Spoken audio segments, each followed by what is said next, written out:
All right, so this is the first problem in practice set 3. This is something pretty typical of what this problem might look like. So I'm going to kind of go through this, illustrate maybe how you would solve a problem like this, and then you guys are going to have some time to finish working on the remaining problems. Okay, so in this case, the football player exerts a horizontal force of 100 newtons on a 25 kilogram blocking sled. So we can kind of draw this.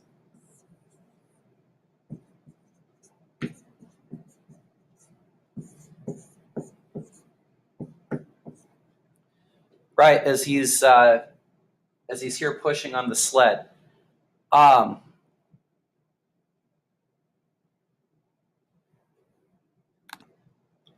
Okay, just making sure you can see it and everything there. At a constant speed, pushing it at 2 meters per second. Constant speed really doesn't affect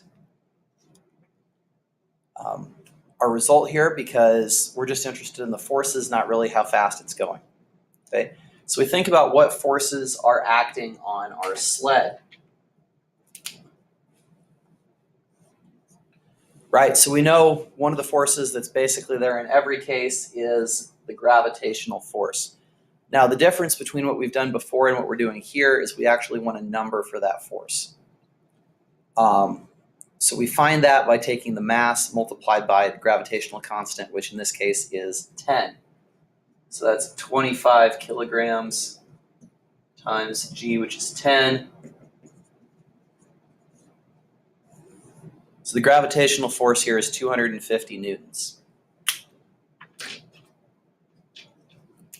Okay, besides gravitational, there needs to be a force so it doesn't fall to the center of the earth. That's the normal force, and since it's not falling towards the center of the earth, we know those are gravity and normal are equal. So we know this is also 250 newtons.